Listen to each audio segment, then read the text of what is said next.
What's up, YouTube? It has been a while since I posted a video. If y'all been following along with some of the videos, I'm doing mileage updates on my 2012 Ecoboost, modifications like headlight assemblies and oil separators and tires. Well, actually, I haven't done a tire and wheel setup, but I do have it. That should be the next video, actually, or whatever you guys want. But a lot of you have been curious about, hey man, have you done anything to the air intake system? If you know, Ford has basically a closed box system straight from the factory on these EcoBoosts. Not to say that it's not the greatest thing, obviously it's factory quality, but if you really want to kind of open up the EcoBoost a little bit, 2.7 or 3.5, I recommend getting the cold air intake. And mine right here is from S&B Filters. I've had this for almost 40,000 miles. That is my second actual filter inside the box there. They're about 45-50 bucks a pop, the filter. The whole system cost me about 350 bucks. I got it from americantrucks.com. Also got my oil separator from americantrucks.com. And I actually got my Morimotos from Stage 3 Motorsports. So I do diversify my portfolio when I'm buying my aftermarket products. But for those of you following along or don't know yet, I do have the 3.5 liter V6 EcoBoost. It is an early model, 2012. So I think, if my math's correct from Ford itself, this is the first gen EcoBoost when they introduced them in 2011 in the F-150 lineup. But this cold air intake, let me get to the heart of the video. It is from S&B. They are a California company. They make carb compliant products. So if you guys are in Cali, or if you have local state emissions that are more stricter than other states, no worries. S&B knows, you know, the heart and soul of carb, and so they make compliant parts for that. I also believe that this does not void your factory warranty. Do not quote me on that though. Just kind of throwing it out there from an article I read on those F-150 forums. But I mean, I've got 200,000 miles on this truck basically, so I'm out of everyone's warranty, even if one did exist. But I like it. I've gotten mileage improvement. My MPG has improved, you know, only by 1 mile. It was like 14.5 to 15.5, but hey, I'll take it. If you guys know that this truck is pretty persnickety, this truck, my truck, is a persnickety one. It does not like being modified. But even when it was completely bone stock, when I bought it 100,000 miles ago, you know, it just silly things like little electrical things or just little persnickety issues here and there. The mileage has always been horrible. It's like 14 stock, no level kit, no rims, no nothing yet, not even any heavy four-wheeling, and it was still only getting 14 something. So, you know, it's just the way the truck is, I'm convinced. But I got 1 mile per gallon better on average with this. I'm solidly in the mid 15 mpgs because of this. And for you turbo lovers out there, me coming from the diesel world, you know, I basically would cry myself to sleep at night for the first few months when I sold my diesel, because you can't hear the spool, can't hear the whistle. Well, this being a twin turboed engine and this being a cold air intake, yes, I can hear the turbos whistle just a little bit cleaner. It's kind of cool.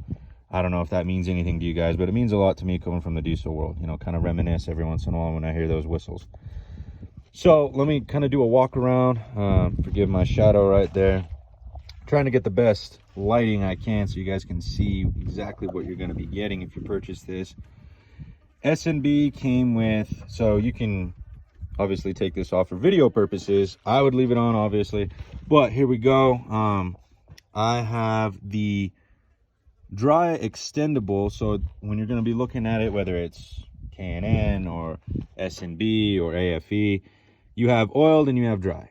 I went with dry. Here in the Southwest, we have more dust than people, probably more bugs than people as well.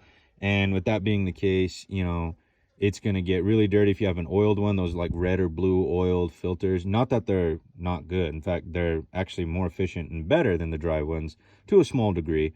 Basically more performance enhancing to a small degree, if you will. But they, with the oil, basically sticky residue, they are going to get so dirty and clogged so quick. You're going to be cleaning those things again and again and again and again. With the dry ones, you can use an air hose and just blow them out from time to time, usually only once, maybe twice in its lifetime. Its lifetime is 15 to 20,000 miles that I know of. And this is my second one. I've never cleaned them out. I just go ahead and swap them out. You know, they're 45, 50 bucks a pop. They last 15, 20,000 miles. So it's not like you're going to be spending 50 bucks a month for 12 months in a row, you know. It should last you anywhere from 3 months to 6 months to a whole 12 months, depending on your driving habit. So it's not too bad. The oiled ones are pretty cool. Like I said, I do a lot of off-roading, do a lot of driving, and I live where there's a lot of dust and extra particles in the air and on the road. So I just went ahead and went with the dry one just to save myself the hassle of oiling and cleaning and all that. Comes with this cool little clear lens. That's what it's going to look like. I think it's pretty cool. But let's break it down. It comes with this frame, top frame box, if you will. The filter comes in right here, kind of like in a tunnel. So this duct right here comes in, gets hose clamped, and then the filter gets hose clamped as well to the duct, and it's kind of like a tunnel system, right? It comes with also an intake duct way down there where you can kind of see the sunlight. S&B includes that intake duct. It's the exact same size as the Ford one, and it has really nothing to do with the performance. So I just left it in there rather than taking the whole thing apart.